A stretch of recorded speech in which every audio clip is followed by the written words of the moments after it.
And we're recording live. Hello, everybody. Thanks so much for stopping by. Our guest today is an international best-selling author, compelling speaker, and peak performance coach. She is also the co-founder of the Greatness Group. Guys, if you like what we're doing, please like, share, and subscribe. As always, this episode is sponsored by Hollyhock, dedicated to helping a better future via education and personal sharing. But without further ado, Gina Mollicone-Long, thank you so much for coming on the show today. How are you doing? Great. Thanks for having me. Yeah, this is fantastic, Gina. Thank you so much for coming on the show. I met you several years ago, actually, at MIT in Boston. You were doing a talk, and you were absolutely incredible. And then myself and then Devin, we took part in your Greatness University webinar just here the other day, which was incredible. Just blows my mind every time I hear you speak. You're just so captivating, and it was awesome. It's so much energy, and you're real. I think you're a real game changer, and that's why we really wanted you to have you on our show here, which is so. Thank you so much for coming out. It's just fantastic. You're welcome. And I mean, the event from a couple of weeks ago was really just a service. It wasn't even really a training program. It was just a thing we wanted to do here to use what we know to help the world get through what it's going through. Yeah, it was really, really good. And I just highly recommend everybody listening here to connect some way with you, because there's so much there. But before we start our chat, what we do here on our show is we do something called Several Truths and Maybe a Couple of Lies. Okay. So you've thrown us a couple of nuggets here, and Devin and I are going to have to guess which one is a lie. Okay. So you guys, you're ready there, Dev? Yep. Okay, here we go. Number one, I've kissed the Blarney Stone in Ireland. Okay. So that's, kind of probably. Cool. I have an engineering degree. Yes. I think so. Okay. Next one. I have been to all 7 wonders of the world except for the Great Pyramid of Giza in Egypt. Next one. I have stayed in the same house as Mahatma Gandhi. That he lived in, that Gandhi lived in. Oh, wow. That's very cool. If it's true. Is it? Last but not least here. I lived in Whistler, but I'm terrified of skiing. What the heck? How is that possible? Maybe. I know people that live in Whistler that don't ski. So yeah. Yeah, I know it's weird, but it's true. Yeah. It's possible. Well, who guesses? Do you guys both guess? Yeah, Devin and I. Well, he'll guess and then I'll guess. All right, guess it out. You know what I'm thinking? I'm thinking like they're all so cool. Like, I mean, they could all be true. And maybe it's the last one is you lived in Whistler, sorry. But you do know how to ski instead of how to ski. So I do know how to ski. Little play at the end there. Let's go with that one. Yeah. Okay. And I'm going to go for, I don't know. I'm going to go for the Gandhi. Living in the house or stayed in the house where Gandhi lived. No, that's true. And that's true. Yeah. In Johannesburg. We stayed in a house that he lived in when he was a lawyer in Joburg. And it was an interesting trip. It was on a trip around the world that we did. Well, I did a speaking tour. This was in 2013, 14. And my family came with me for the year. And we were, we kind of had a loose itinerary in the sense that the speaking gigs were planned, but everything in between was not. And while we were in Cape Town, Nelson Mandela died. And we were already scheduled to go to Johannesburg to stay in this house, but it happened to coincide with the memorial. And what ensued was nothing short of life altering. So, I said to Andrew, I really thought the highlight was going to be staying in this house where Gandhi lived. And we had a meditation teacher come in and with the 4 of us and do a whole thing. But because of what was going on in the world and what was going on right at our doorstep, it just made the whole, I think I've seen Johannesburg in a completely different way than most people do. Wow. So that's true. Oh my gosh. That's crazy. But there is another falsehood in there. Well, so what do let's see here. Well, the engineering degree, I'm pretty sure I've seen. Yeah, I was you like, talking. as you were saying it, I was like, my iron ring is showing. Okay, so that one's getting nixed. So So what do we got left? We got Blarney Stone, or we've got the 7 Wonders of the World. I'm gonna go Blarney Stone. See, I did kiss the Blarney Stone in Ireland. Dang. And the You thing bent about- over backwards. You bent over backwards. Yeah, right? you have to bend over backwards. And the reason I did it's because it's kind of gross and it's a little weird. But yeah, you're supposed to do it if you're gifted with the gift of gab, if you're a speaker. And so I was like, well, I kind of have to do this. So I did that on the world tour. And no, actually, it was the year before the world tour. I spoke in the Netherlands, and we went to Ireland for a vacation. But I've never been, I couldn't even name the 7 natural wonders of the world. Although when I wrote that, because when you guys asked for it, I was literally at the Grand Canyon. Oh my gosh. There you go. So, but that's it. And we were trying to figure out what the 7 natural wonders. I've been to many of them, but you probably don't even know. And I don't know if the pyramids are natural. No, they're not. I kind of threw that in there at the end just to mess you up. Yeah. That's one of the because there's natural wonders, and then there's whatever the other wonders. Whatever. I know. We did this wonders. While we were at the Grand Canyon. We were like, I've been to quite a few of them, but not all of them. Yeah. Oh, that's cool. That's funny that I remember we talked about that. I remember when I met you in Boston there, you had mentioned something about doing the tour for the year, and we had either were going or just got back, because we went 2014, 2015, our whole family. I did the same as you. I had a couple. I think you were going. Maybe I was going and you'd come back, and I was picking. Because I came back and pretty much went straight to Boston.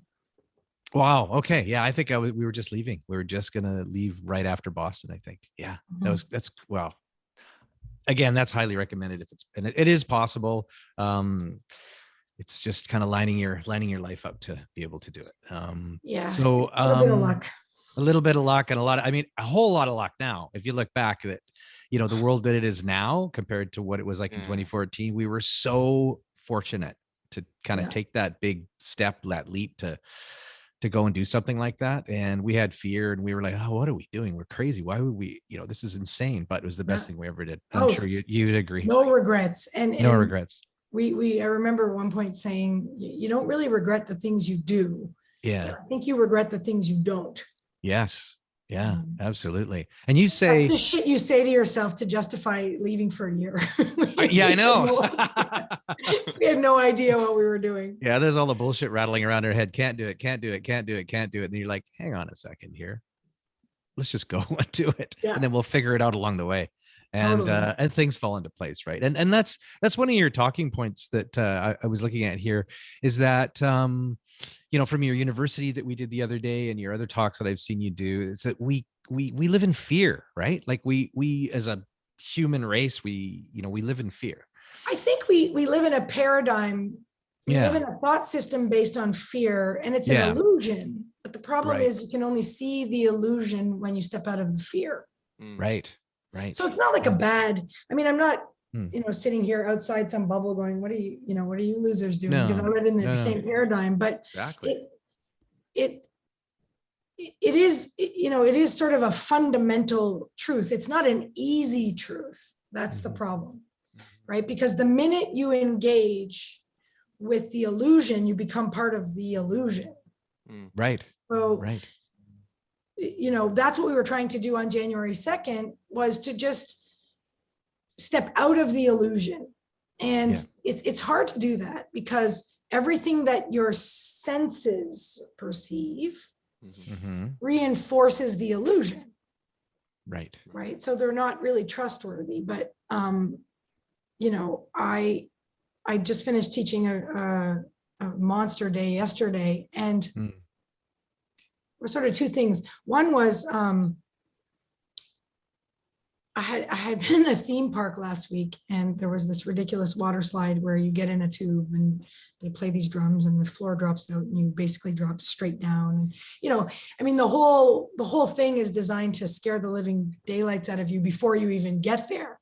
Yeah. Climb 250 stairs, the whole thing. And, none of that is my jam. I'm not particularly into adrenaline or heights or small spaces or drowning or anything like that. But as soon as those stories come up, I know it's like, I just know this is something I'm going to have to do because I don't want to do it. Mhm. Right. And, you know, it's exacerbated by the fact that my young adult children are like, you teach this. Ugh. False evidence appearing real, Mom. So I'm climbing the stairs thinking there are people who really like this. And then something magical happened. I mean, I know the whole thing is designed to scare me, so I'm just doing the things I do. Yeah. But there was a woman in line, 2 people behind me, who was literally freaking out. And I just said to her, "Are you freaking out?" She said, "Yeah." I said, "Me too." And she said, "Why do you look so calm?" And I said, "Well, I'm doing a few breathing techniques and teach me. So I told her what they were. And then I told her, I think I did the technique on the second, where you imagine 15 minutes past the successful completion of the event. Yes, we did. I didn't get into the timeline with her. I just told her to envision, you know, what are you going to be doing? Mhm. And she said, "Oh, I'm going to be sitting on the thing, drinking a slushy drink or whatever." And I said, "Great. So just focus on that and recognize that everything that's happening is designed to thrill and scare you, but it's not real." Right. And so, you know, the minute I did that and I moved into teacher mode, any visceral remnant of my own fear disappeared. Like it, and this happens to me quite often. Mhm. And it reminded me, so I thought the learning was going to be, you know, Gina, don't give in to the false evidence. But the learning was actually get in service of someone else, get out of your head, and your fear literally ceases to exist. Right. To the point where the rest of my experience was boring. Like it was so anticlimactic because my family was sort of expecting drama. And I was like, you know, I kind of got in and, you know, whatever, and got out the other side. And I was like, that was fine. They're like, "What? You were so scared." But it was gone. Interesting. The minute I had to kind of practice and give her some help. And then I waited for her to come down, and I noticed she let about 10 people go. And then she finally came down, and then she went up and did it again. And you know, we just had, I don't even know who she is. We just had a quick moment. Funny. But that's an example of the illusion, right? And Yeah, because you'd lose, like, you know, you just can't think. You can't think. I know. Just trying to think an example with myself, because I don't like heights for some reason. I was plunked onto this planet, and I'm a rock climber and all this stuff all my life, but I'm terrified of heights. And my sister got me into rock climbing because she knew I was terrified of heights. So, you know, you kind of acclimatize yourself and you get your head into it, and you become okay. Well, kind of okay. You kind of okay with it as you move your way up. And I remember I was in Peru a couple of years ago with my other son and my wife, and we're in Machu Picchu, but we went much further up to the Inca Bridge, where there's this trail that's like, oh yeah, I've been. Yeah, and it's like, it's really kind of sketchy. Unpleasant. And you have to sign this. You go through a checkpoint, and you have to sign this waiver. If I fall off and die, you know, it's not their fault. I remember thinking, like, remember you could just literally fall off this. It's insane. So we go trundling along there, and and I'm like, this is not cool with me, and I'm getting tenser and tenser and tenser. And then I'm like, I freeze and I can't go any further. And then my wife has to come back, and Dylan has to come back, and they have to coach me to get back. And as heading back, these llamas come running down that tiny path. They're huge animals. And I press myself up against the rock, and I'm like, I'm going to die. And I, you know, as they were able to coach me back, and I'm sitting on this thing, and they went to the Inca Bridge, and I just stayed there. But I just lost all ability to think or control myself. Like, it was just, and that's what happens. Yeah, I had the same experience, except for me, the people that went flying by were the people carrying 200 pounds on their back with flip-flops on. Yes. Yeah. And I was wearing my expensive shoes with my sticks and all my gear, and they went running past me in a 99-cent pair of rubber flip-flops. And I thought, okay, Gina, give your head a shake here. Like, they're not just randomly falling off the edge. But it's the illusion. Yes. It is the illusion, right? And we're living in a big old grand illusion right now. And I would argue maybe that's the big learning here on the planet, is that none of this is really real. But once it's brought into your sensory, brought into your sensory perception, it's real. Right. So your response was real. Yeah, sure it was. A real, like, you know, I think on January 2nd, I taught a little bit about the millions and billions and trillions of bits of information that are available. Yes. Well, brain, the study in 1954 showed the brain pulls in about 126 bits a second out of millions. Yeah. And I think that number has gone up to billions or trillions. And maybe somebody will argue with me every once in a while that the brain can, I read the brain can do 800. And I go, great. You know what? Here's the deal. We're going from millions, billions, and trillions to hundreds. That's a massive data loss, right? So even if it's a million and it's 800, you're still losing 99.99% of the data. Right. And so there's you could have any experience in that million, but once you select, if you will, or filter the 126 or whatever the hundreds are, it's real. So once it comes into the mind and it makes a representation, sort of represents reality, from that point onward, it is 100% real for you. And if your data selection and mine are similar, then we have similar experiences. But you've met people who see the world completely different than you do. And that's because they're selecting different data. Now, it's not conscious. We don't sit there in the morning and pick it like a room service breakfast menu or something. It's our filtering is learned behavior over time based on who we are and where we come from. Right. And so, and while that's a little bit important, it's not as important as realizing that at any point in time, you can change that filter in the moment and have a completely different reality. Right. But it's not, it requires choice, and it requires awareness, and it requires recognition. Like I keep using false evidence appearing real. I try to use it instead of the word to remind me and everyone else that this is how we are perceiving it. There's a difference between, fear and imminent danger. Right. Right. Like if you were on that ledge and about to step off of it, you better have a response, because as far as I know, gravity is still in effect. So you should have a fear response for that. The issue is when you're pinned against the wall and the llamas are running by and there's actually no falling taking place, then the fear response, while it may have been triggered, is inappropriate for what's actually happening. It's the same thing that would happen in an airplane. If you hit some turbulence, lots of people are going to have fear responses, but it's not appropriate because, well, you're perfectly safe statistically and everything's probably fine. And if it's not, there's not a whole lot you can do anyway. And, so once you realize, oh, this response isn't warranted because of the evidence. It's, my response was automatic, but, actually I'm just standing on a curb, or there's a 10-foot wide path. I'm perfectly safe. Then it requires will to shift the response.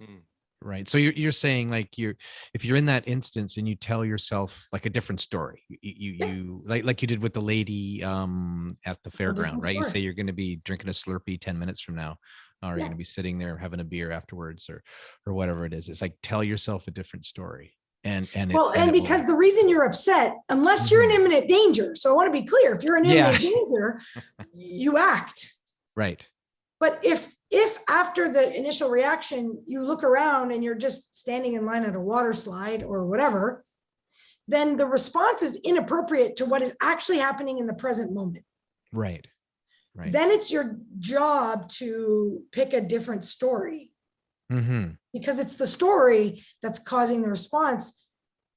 Because in reality, you're standing in line at a water slide or whatever you're doing. Yeah. And that's not inherently dangerous. Right.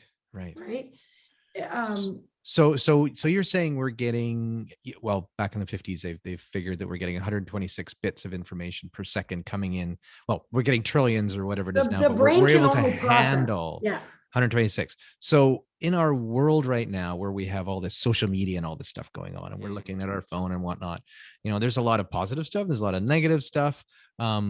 If we're looking for a certain point of view, I don't know, like say you're left wing, right wing, Right, vax you're or gonna find anti-vax, whatever it is, your brain is gonna go in the direction that is that what you're? It's called confirmation bias. Okay. And so it's sort of, confirmation bias would be the psychological way of explaining that we get what we're looking for. We get what we're right? looking for. And all of these social media platforms are designed to learn what you look for. Yeah.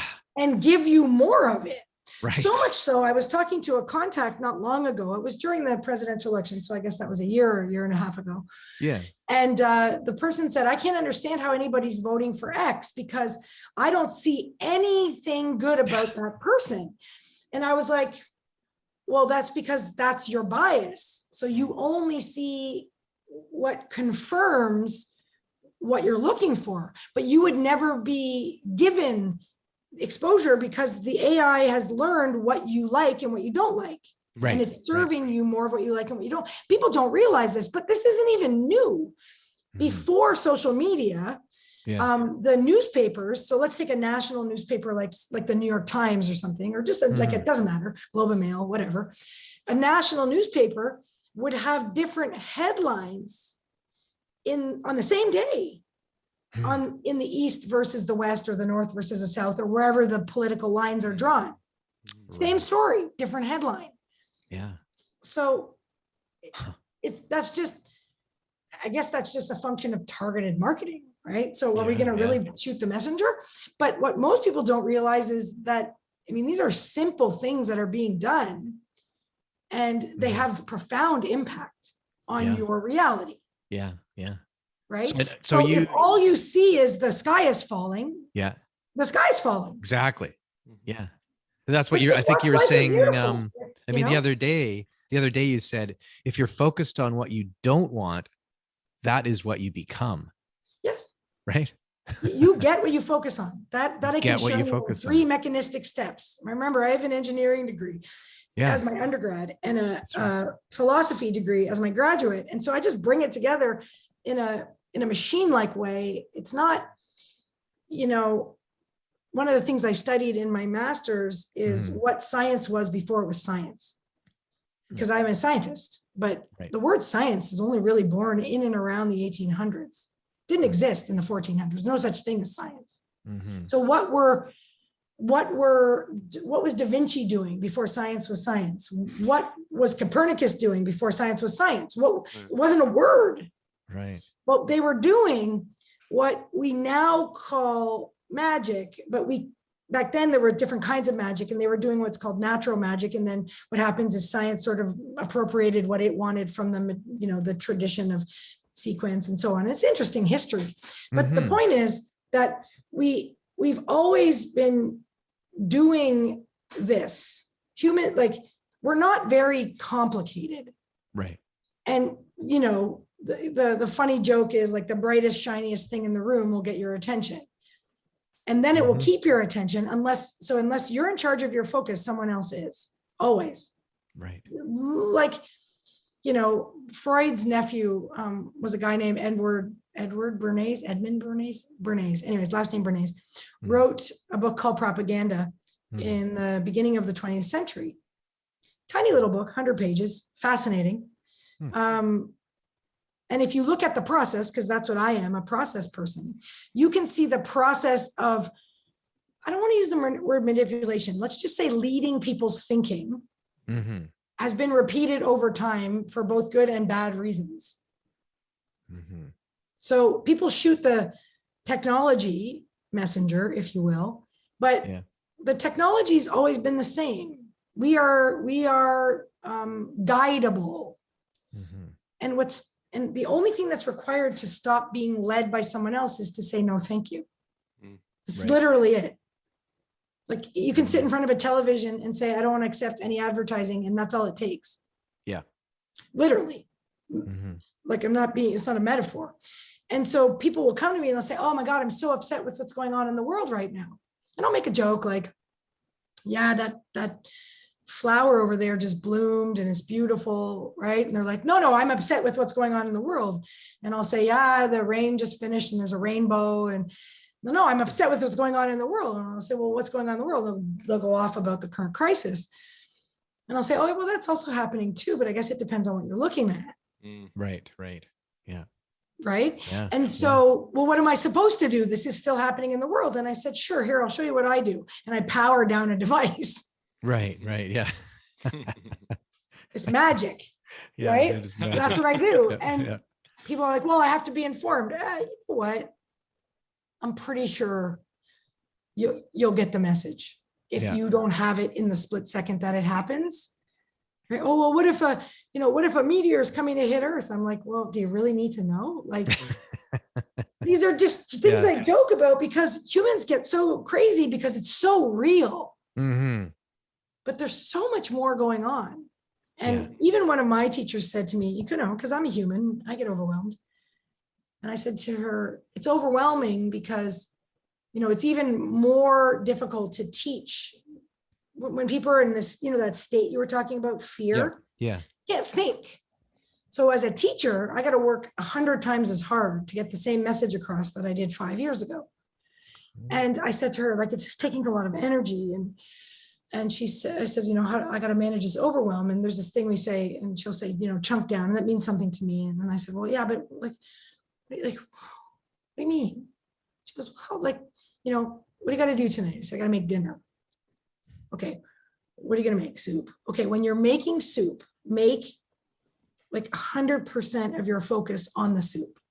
Right.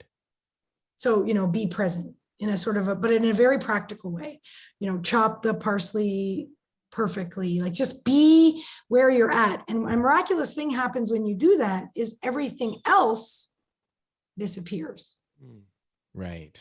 Because you only have 126 bits. And if you give all of your focus to buttering your toast, making your soup, cleaning your room, or whatever you're doing, none of it's available for distraction by the disastrous news.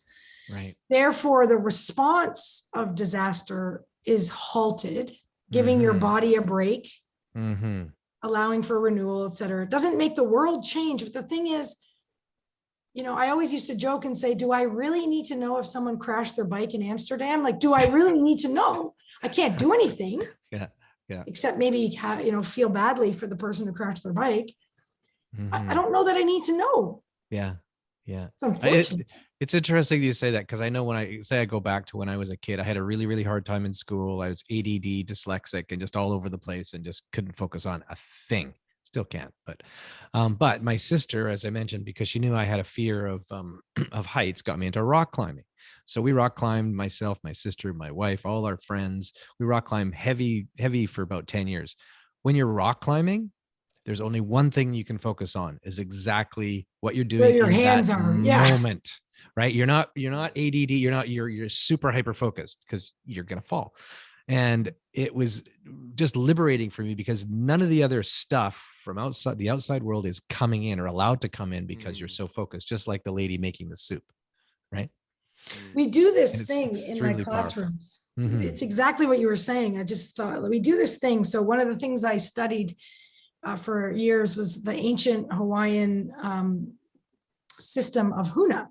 And so the ancient Hawaiians have, you know, interesting stuff. And one of the things we borrowed from it was the state that they call hakalau. But basically what it is, if you take it and translate it into, you know, modern mechanistic language, is it's a neurological paradox. So it involves staring intently. And I might have done it at the room. I maybe not. I don't know if I did it in MIT when I was there, but it involves first focusing all of your attention on a spot across as far away from you as you can. So on the other side of the room or wherever, at about, you know, if you were both to look above your eyeglass rim, sort of that angle. So it's about that angle, sort of that, you know, your eyes are slightly above the horizontal. And if you were to just focus all of your attention way across the room, and once you've got it all there, keep it there while you open your peripheral vision at the same time. So these are polar opposite or paradoxical eye movements. One is hyper-focused foveal vision. The other is the expanded peripheral vision. And you do them with willpower because it's like kind of tapping your head and rubbing your tummy. You do it at the same time. And then once you can hold your periphery, then you bring your eyes back to whatever you're doing, looking in your camera, whatever you're doing. Yeah. And in that state, it takes all of your neurological attention to do both. It's kind of like tapping your head, rubbing your tummy. There's nothing left. Now, the ancient Hawaiian, warriors used to go into this state before they walked across the coals or did the tests of strength and courage. But, and they tell me that the fear of public speaking is the biggest fear on the planet. So I teach this technique as a stage fright management technique. Again, because fear is fear. And what is discovered is that if you do this, no fear is possible because you can't do anything else. Right. Now, I brought it up because you mentioned the ADD thing. I have a different take on people with that label. What I think is you actually have a superpower of ultra focus. There we go. Yeah. However, yes. It's like in a world with all the stimuli, it's like, oh. So it's not that you can't focus, it's that you're hyper focused because you haven't been trained to, it's sort of like in a martial art, you haven't been trained to use your lightsaber. It fires off, and that's overwhelming, and that creates, responses. Like if you're a child in a classroom, it makes you uncomfortable, and so you're moving around because it's uncomfortable. But it would be no different than if you had like bat hearing or something, or really, really intense hearing, and you walked into a room and could hear everybody's conversation. It would be overwhelming. Sure. Right. And so what I do when I'm working with people who have this challenge is teach them this state. And I taught it to my kids when they were in school a long time ago to their schools, and was delighted to discover walking into each classroom, and it had black dots on all the walls, so that kids who felt overwhelmed were taught how to do the technique, and then it was there for them to sort of visual reminder. And so if they were getting, fidgety or ADD or whatever you want to call it, then they would look over at the black dot, open their peripheral vision, and that would just give them a reset. And then they would go and entertain their task again. Because interestingly enough, what they find is that with people who have this label of ADD and hyperactivity and so on, they have a very undeveloped peripheral vision, or a very closed, almost no peripheral vision. So everything's hyper. Everything out here is focused. Vibrating. It's like, shut this shit off. Right. And the problem is, if you don't have your peripheral vision, you can't even really move around in space. And so those are little things. That's the kind of way we approach things at Greatness U, is that we take techniques that, they may not have been explained linearly. I'm sure the ancient Hawaiians didn't bother with the words neurological paradox, and maybe didn't even know what it was. But now that we have language for that and ways of understanding it inside the body, or, as the phrases right now, like the hacks, the biology hacks and whatnot, all these big guys with their big hacks. We take practices that they're not complicated, but they have real impact. And ultimately what they all do is refocus. Yes. So the problem is you're focused on something that's scaring the shit out of you. Yeah. And what you don't realize is there are millions and billions and trillions of things you could focus on, but it requires manual, attention. The movie Life is Beautiful is a beautiful metaphorical theatrical illustration of that point. I mean, he made it work in Auschwitz. I'm pretty sure we can make it work in Whistler, Right. Yeah. I know for myself, I think that's probably why I've been attracted to like these adrenaline sports and things, because there's so much going on out here, but then I can hyper focus. When I need to focus, I'm hyper focused. Right. But getting to that spot is so difficult. And I needed those things. I know Devin, I mean, I was having some anxiety stuff earlier in COVID, right? And I've talked about this a couple of times, and Devin got me into some breathing. So Wim Hof breathing, we're doing the Wim Hof breathing, and then we're doing worked our ways up to the cold showers and the cold plunges. And now for about a year and a half, we're doing the breathing almost every day, and then doing the cold ice plunges. We're lucky we have a pool here, but it's like this thick and ice, and I've broken it up. So going in there. No, you just open it up. Just smash it up and break it, or Needle Lake up at Whistler, right? There's that little dock. Devin and I go in there, and talk about the breathing, and then the hyper focus. You're just like, and this is really weird, and I just in the past couple of months, I go into and I don't even feel it. Like, I don't even feel it. I'm sitting in there, and I could be in there for whatever. I don't feel cold. It is.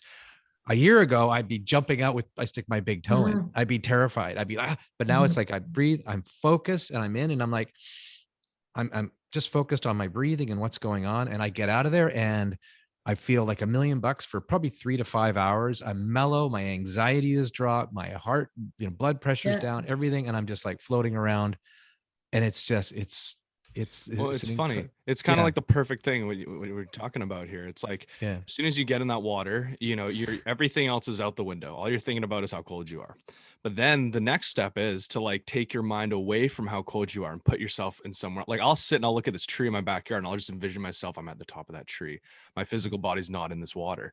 And then I stop feeling the cold. I'm like, oh, okay, no, I'm away. So it's like distracting your mind from everything that is happening, and then distracting your mind from the thing that is happening, the cold. It's kind of cool. It's kind of what you're talking about. But I mean, think about the power that you're exercising there. Is all you're doing is changing your mind.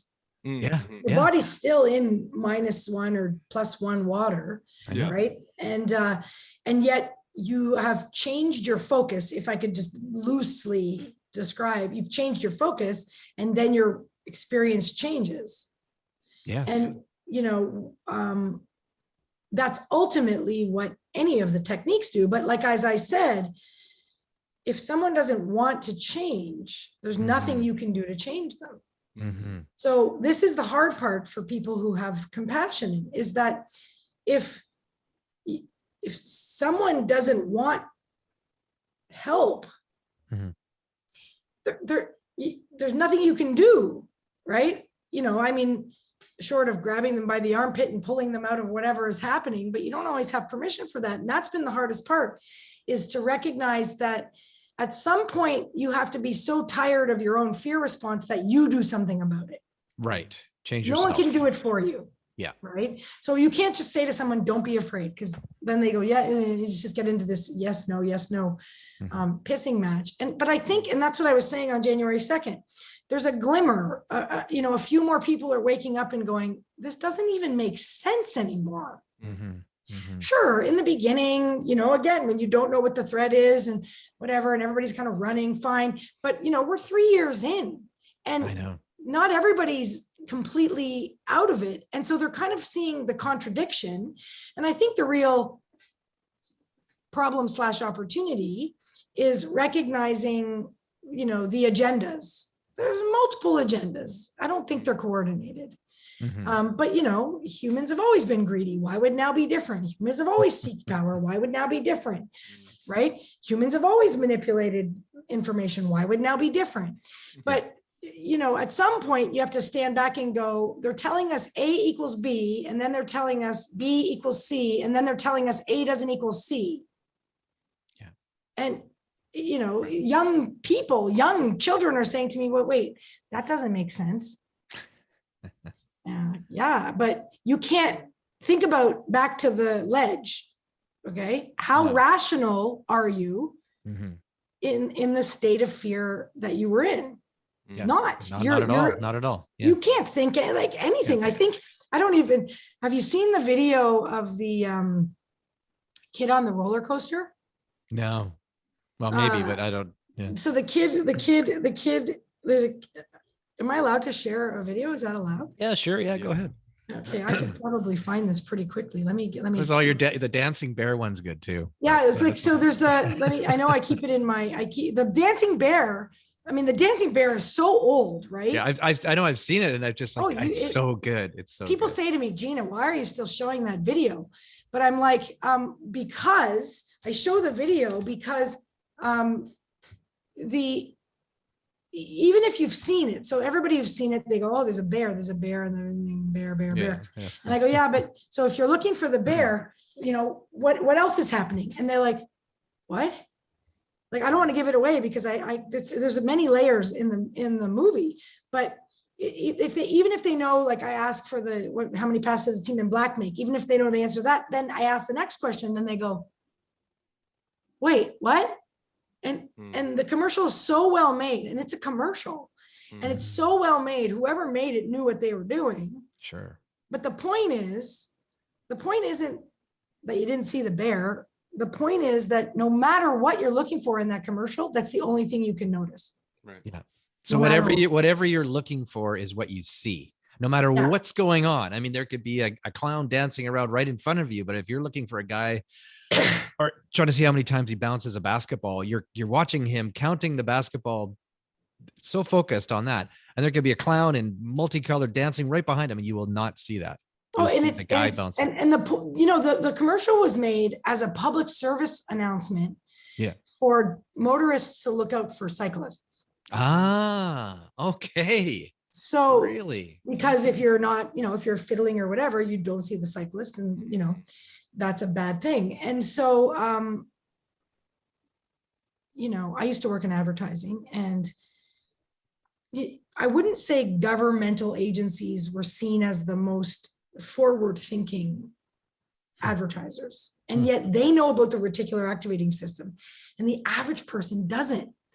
And the average person doesn't realize how much of reality they do not experience because they're so focused on whatever they're focused on. Now, what I did say on January 2nd at the 21-22 event was the unique thing about the pandemic is that everybody in every channel, in every corner of the world is focused on the same thing and more or less the same narrative. Now, the reason I say more or less is not everybody's having the same experience. No.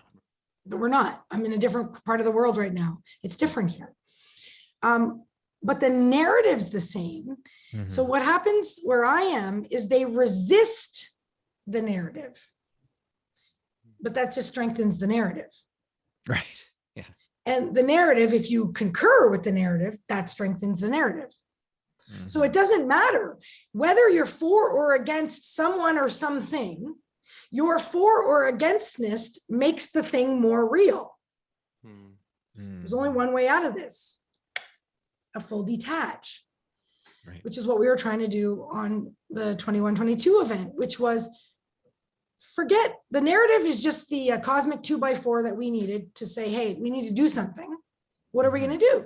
And then we crafted that vision for humanity that had nothing to do. So there was no not this or not that. It was none of that. It was, what is there? And I'll tell you, spoiler alert, every single message of people and hundreds of people sent in the prep work, and I went through it all. Right. And if you could see my highlighted notes, you'd see peace, love, and joy just show up nonstop. Yes. Nonstop.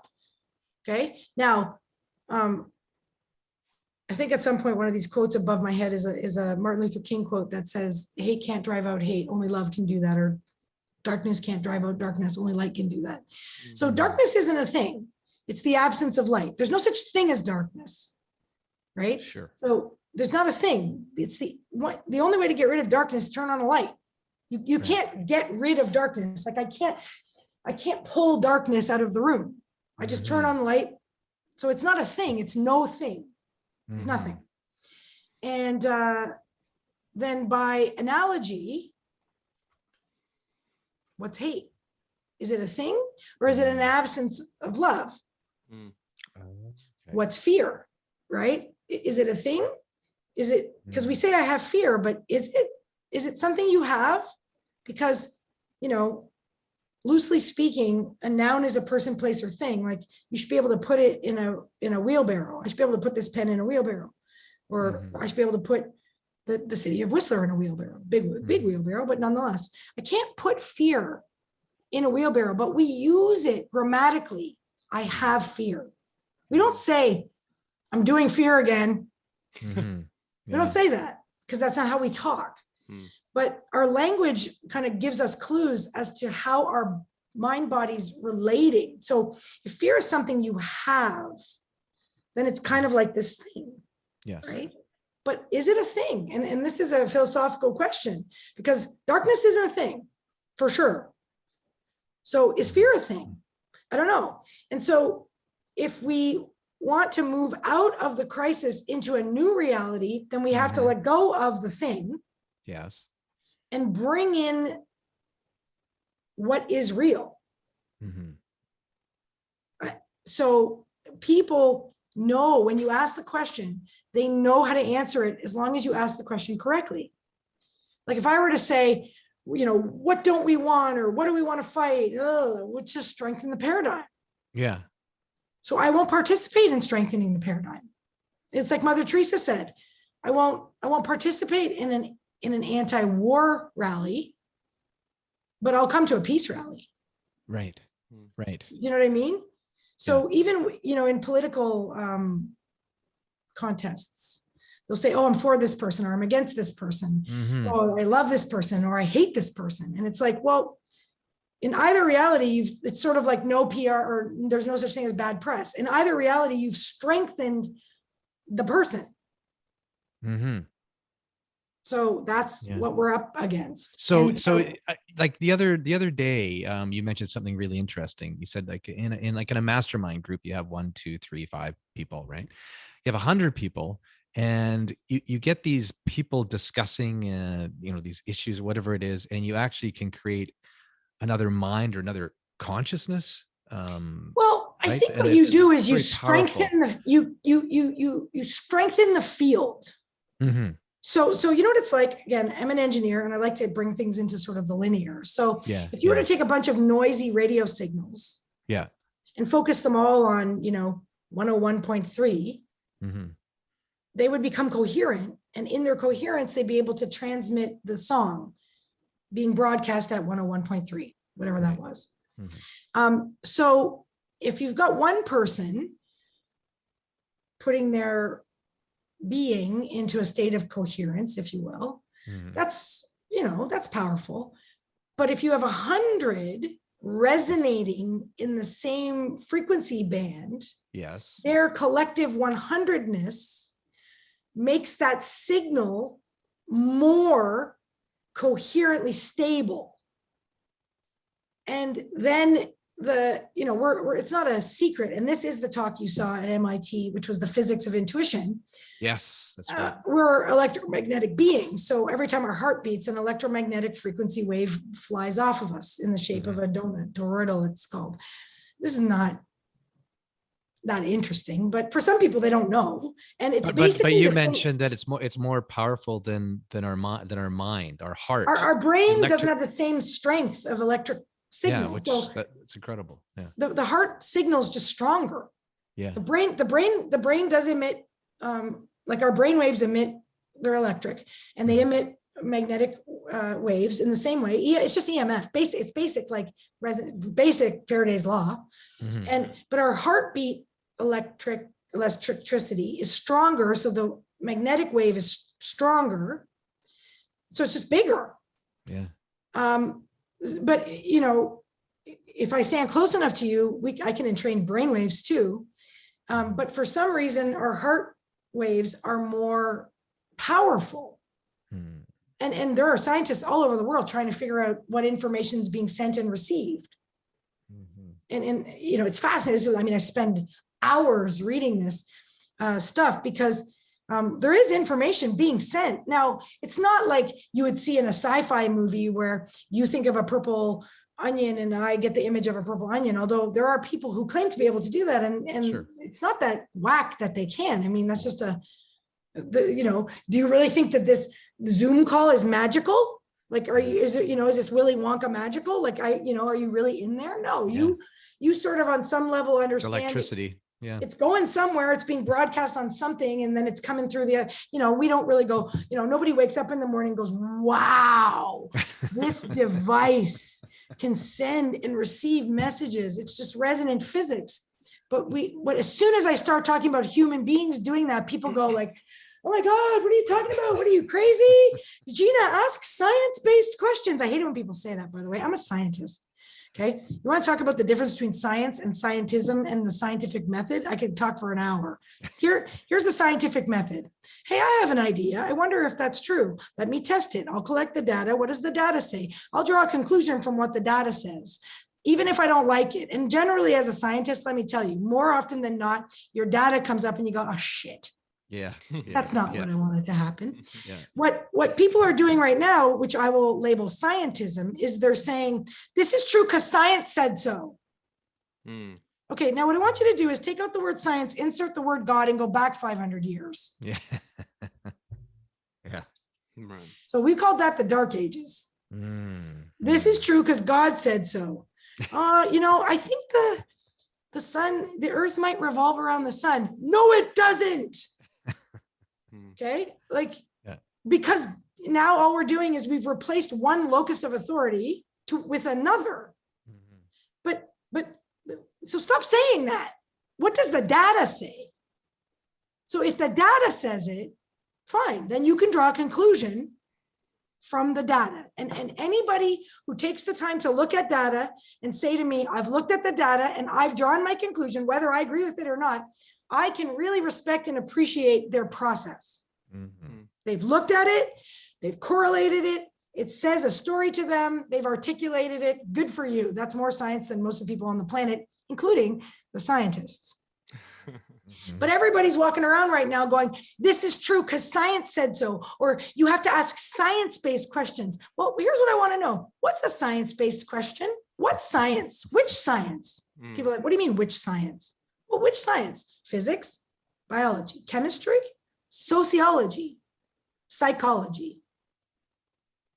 Which science? Botany, geology. These are all sciences. So we can't say science-based questions, because should we ask a geological question about a biological issue? No. So science, the practice of science, is discovering and debating and, quite frankly, revising. We are doing anything but that right now. Right now, we're locked in a rhetorical tailspin that tolerates no questioning and no deviation from the story. That's the opposite of the scientific method. Right. Now, here's the good news. What came after the Dark Ages? Right? People started asking questions. In hindsight, we labeled it the Enlightenment, then came a revolution. No. So maybe that's where humanity's heading. But what's it going to require? People waking up and just engaging with the data and going, that doesn't make sense to me. I have a question. Yes. And, is that comfortable? No, like, we were in a comfort zone. And, I didn't teach this on January 2nd, because there's only so much you can do in 45 minutes, but the process of change is my life's work. That's it. There's one diagram. It's page 165 in Thinkorsync. It's all I do over and over and over and over and over and over again. And in the process of change, right, before anything, here, I got a background for you. So there it is. That's my whole life's work right there, that whole thing. Right. And you'll notice at point A behind me, it says comfort zone. And what you might not notice, if I can get out of the way here, is everything outside of your comfort zone, by definition, is uncomfortable. So raise your hand if you're uncomfortable right now. Yeah. Okay, there you go. cool. What we're doing then is we're going to a new level. Humanity's going to a new level. And before we get there, it's going to be very uncomfortable. And we need to develop the coping mechanisms to get there, to be able to operate in the new reality, to be able to function, like you said. So, Nigel, Devin did you a huge favor by teaching you a coping mechanism of breathing and jumping in cold water, which is having a positive, you're empirically measuring the data that says, when I do this, I feel better. That's solved my problem. Right, and what is interesting is the world didn't change. And that's where we need to get to, because it might not change. Right. like, in Life is Beautiful, he's in Auschwitz. Might not change. So what are you going to do in lieu of expecting the world to change, right? Those are the coping mechanisms we need to develop. And so, but it's not comfortable. In fact, it's the opposite of comfortable. And so that's how we're in the process of change. So then if we re-articulate this whole thing, we're in the process of change. We're a little bit uncomfortable. Everybody right now is screaming, I want things to go back to the way they were. I want to feel comfortable again, but that can't happen. No. Instead, what everybody should be demanding is a way to cope, right? What are the coping mechanisms such that I can have a quality of life independent of the environmental insanity? Cope and adapt. That's all we're trying to do. And then, you have to ask yourself, what kind of world are we creating? Right? Because we're creating an entire generation of humans that are afraid of other humans. Yeah. Literally. Like for no reason. Right? So that's where we're at. I wish it was more, pleasant for everyone.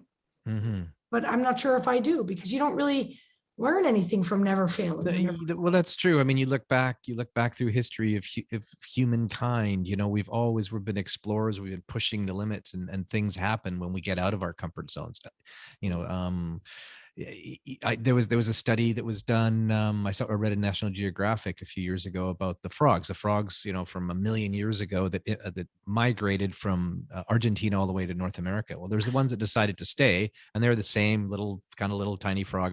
The ones that made it here, they're massive. Their legs are a different size. Right. They're these very strong beings because they were pushed out of and they kept pushing and pushing and pushing and evolving, where the ones that stayed, nothing ever happened. They just kind of. And there's nothing. See, this is the thing, though. This is what I say to people. There's nothing wrong with that. What's wrong is when you say one thing and behave the other way, right? So you say, I can't take this anymore, but then you don't implement a change. Right. Like there's nothing wrong. You want to be in a state of anxiety, knock yourself out. I'm not the anxiety police. It's not good for your body, but to each his own. But don't say to me, oh my God, I can't take this anxiety. And then I'll say, well, I can help you. Do you want me to help you? And then, no, it wouldn't work. Well, what are you talking about? Right? Like you can't, at some point you have to accept responsibility for not being willing to change, which is okay. Right? People say to me, I'm not willing to do that. Okay. I can respect that. Sure. Right. Yeah. But to think that the cause of your life experience is outside of you is very disempowering. It's in your power to choose to see goodness, to see love. We say we have all these things to be grateful for, and it's so easy to get pulled out of it because the noise is so loud and it's so concentrated on the same problem right now. Right? That's what's fascinating. That's the difference between this particular issue and, even World War II, even World War I, or the Inquisition. There's a chance you would have gone through your whole life and never even heard that these things were happening. Sure. But that's not possible. Yeah. Right? So we're all, in every language, in every country, we're all either strengthening the same narrative by focusing on it or by resisting it, but either way we're still strengthening it. So as humanity, we need to almost project what we want for the future as a collective, right. And that's what we were doing. And what I was thinking about doing, maybe if I can coordinate this and figure out how to logistically do it, is to have a calling, like once a month or something, similar to what we did in January, not just at the beginning of the year. And just, this is the concentration point. Like I know the Institute of Heart Math has an initiative they call the Global Coherence Initiative, and they do a global pulse. And they do, the way that they remind people is they just say, when you see the full moon, because everybody sees the full moon around the world. We're doing a global pulse. Really? Yeah. Oh, interesting. And so, so that's everybody doing their coherence breathing practice within a 24-hour period, again, strengthening that signal. So I was thinking of, doing that, but with the practice that we were doing, which is getting everybody onto the timeline, making more detail into the vision, putting more detail, more color, more, making it more real, dropping it into the timeline once a month, and just keep doing that. And maybe, gather more people. I mean, I've heard different estimates of how many people it will take collectively. And what loose math, it's about 10% of the planet. It's not very many people, right? Roughly, call it 7 million people or 700 million people. 700 million, whatever 10% of 7 billion. 7 billion. Yeah. It's not that many. And if we do it individually, that's good, right? So if you, Devin, and you, Nigel, and you're practicing jumping in the water and doing your thing each day or whatever, okay, fine. And then if we come together at certain points and we do it together, that's got to be more powerful, like the mastermind. And if we, line that up with some of the EMF of the earth, because the earth is also got a magnetic shield and electric signals. So maybe we can, jump on those bandwagons when those signals are stronger and build more coherent signals and so on. Who knows? I mean, again, it starts to sound a little woo, but I always say to people, don't confuse lack of our current scientific proof as lack of reality. Right. Consider perhaps our science is infantile. Sure. Yeah. So we just haven't devised the way to explain it or the mechanistic model that illustrates it, but that doesn't mean it's not real. They stopped measuring. They did a study with DNA and they separated, you with a sample of your DNA, like the subject and the DNA. And the DNA was in another room, and they have all these fancy technologies and devices and ways of measuring. I don't really know how they actually execute the experiment, but I read the papers. And so this was like in the 90s. The US Army was studying response, and they found that you and your DNA have the same response. So that you get exposed to the stimulus, whether it's calm or upsetting or whatever, you have a response, but your DNA has the exact same response at the exact same time. Yeah. And they pushed it to 50 miles, and then the Army was like, that's cool. And independent researchers, last I heard, somebody was able to get it to replicate at 800 miles. Who knows? I mean, again, like I said, as a scientist, you're like, what the hell is that? Yeah. So it doesn't prove anything. It ends up with more questions, like what's actually happening. But, it's on some level, you can say you're having a response that's not local and it's independent of space and time. Well, what's carrying the information? I don't know. See, this is the problem with being a scientist. You end up with more I don't knows at the end of an experiment. That's good science. Yeah, right. And if our leaders were really being honest with us right now, what they'd say is, we don't have an effing clue what's going on. But we're doing the best we can with what we have. This is what we think today, and tomorrow we might change our mind because clearly the data is showing that this is a mess, but they're not saying that. And so we're all supposed to sit here and go, okay. Right. But it would be more trustworthy if they said, as scientists, as we collect the data, it's not telling the story we thought it was going to tell. Sure. Because that's what always happens in science. Yeah. Wow. That's a heck of a lot of incredible stuff here. We get like that monthly looking at the full. I don't know. moon Maybe we're going to do it. Setting out an intention. I mean, we've been part of groups, from here, from all over Latin America as well. That are, we set our intentions, set your intentions, and there is a massive collective of people around the globe doing this type of stuff. We're going to publish really cool. The video, like the recording. Yes. We'll publish it this week and just put it out there so anybody who wants to watch it. Yeah. And you should probably know, since COVID started, we created a resource page of just like everything's free, right? Like, again, like I said, one of the things that really helps us to cope and me to cope is to help other people. Sure. Right? Yeah. So mean, yes, we still have our business, but we have a page, Greatness U, like the letter u.com/virtual, and everything on it's free.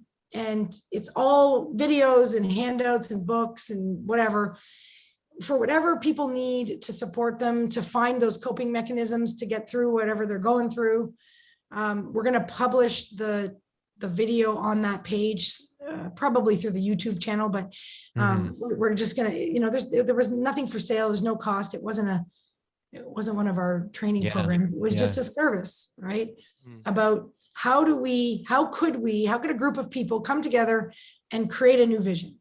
Yeah, exactly. Out of nothing, not from what's wrong. What's wrong only gave us the indication that we should probably do something. So that was it. We didn't talk about it after that. Yeah. I mean, I really like we going right back to the very beginning of our chat here now and it's something really simple that we could all do, is that what you were teaching me was when I was on that cliff in Machu Picchu and I was terrified, is imagining myself somewhere else, just like the lady in the roller coaster, imagining, 5 minutes or a year or whatever later that I'm actually okay. And having that mindset, right? That's something that all of us can do. The technique, which I think I taught, right? You did, yeah. The actual technique uses the temporal perspective, which is this concept of the timeline. Yes. To focus the mind. And if you do it from above the timeline, which we were doing in the video. Yeah, we were. Yeah. The visualization isn't random. It's very on purpose. So you imagine going above your timeline. You imagine floating to 15 minutes past. Think about it. Yes. The successful completion of the event. So you don't just think about where you're going to be in 10 years. You actually envision the successful completion of the event 15 minutes later. So whatever it is, 15 minutes after you get down from Machu Picchu, you would have been having, a guinea pig or something. Pisco sour. Yeah, pisco sour. With a guinea pig. So you imagine that 15 minutes passed, and then you actually turn your body above the timeline to view that event as if it's already happened. So in the past. Now, here's one thing for sure. When things turn out well, we tend not to be fearful of them after they've turned out well. So it immediately signals to the mind body that the anxiety response is inappropriate, because it makes absolutely no sense to be anxious about something that turned out well 15 minutes ago. Right. Like, oh God, my cake that I made turned out perfectly. Like, it just makes no sense.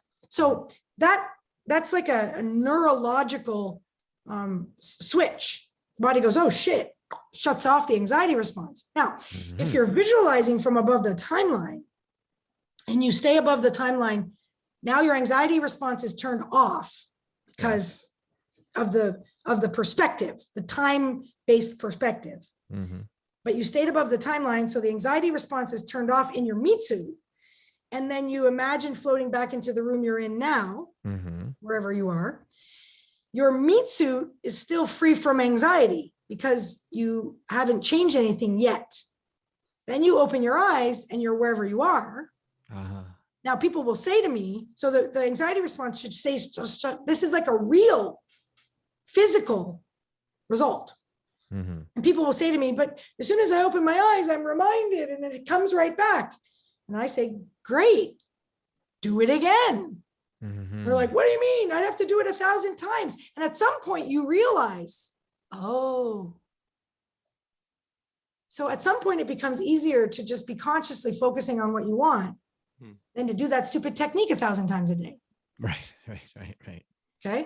So the technique is meticulous and it's specific because it creates results. But it doesn't last forever, because if your mind is untethered, so to speak, or untrained, it might go right back to focusing on what you don't want because, brightest, loudest thing in the room. Okay, well, as soon as you notice that, and I say that a negative emotion, specifically anxiety, is a warning sign, snap out of it. Stop in your tracks, say, notice this is anxiety, do the technique, that's alter your focus. Wait till you come back and then proceed what you're doing. And if you can last 10 minutes, anxiety free, good for you. And then do it again, right? Eventually, you just realize that the It's a lot easier to just recognize the sign and then bring your focus back to what you want. Right. That's how you train your mind. Yeah. But yeah. it's not, there isn't like a, timeline fairy that comes in and removes the tendency to anxiety. Like that's not what's happening. We're mechanistic biological creatures with fairly predictable response mechanisms. Mm-hmm. I mean, that's literally how social media has become so successful. They're hacking our predictable response mechanisms. Right. So are they evil or smart? It doesn't matter. What's important is you're a hackable response mechanism. Okay, Right. well, if you don't want them hacking your response mechanism, shut them off. That's right. Yeah. Right? That's it. Like it's, so if you don't want to be upset by the news, stop watching it. Yeah. Yeah. Now, if you really want to change what's happening on the planet today, stop giving it your attention. What you resist persists. If you really want to see a different reality, start envisioning a new reality. Yes. Not one based on the current reality. Exactly. That's great. That takes guts. Yeah. Commitment. Yeah. Well, I think we'll wrap it on that. Envision the reality that we want. Hey. Yeah. Oh my God. That was awesome. Yeah, Just guys. focus on what you want. Thank you guys so much, everyone, for listening. Guys, again, if you like what we do, please like, share, subscribe. If you want to learn anything more about Gina, we'll put everything in the link of the description of the video. And is there any final words you have for us? And also, thank you so much for coming on today. That was awesome. Yeah. Thanks, Gina. Oh, thanks for having me. I love doing this kind of stuff. In fact, it gives me energy. And all I can say to people out there is you have way more power than you think you do. And just remember this, if you're not consciously in charge of your focus, someone else is. Right. That's so true. Thank you. Oh my gosh. Awesome. All right. Thanks, Gina. Thanks, guys. Have a great day. Super. Yeah. Have a great time in Peru. Yeah. Thanks. Say hi to the llamas. Hang on. Have I That's still going. Hit the wrong. I'll say hi to the llamas. Yeah. Hopefully I won't be on a cliff teetering, but I'll be okay if I am. You'll be okay. Either I'll way. be okay. I'll be okay if I am.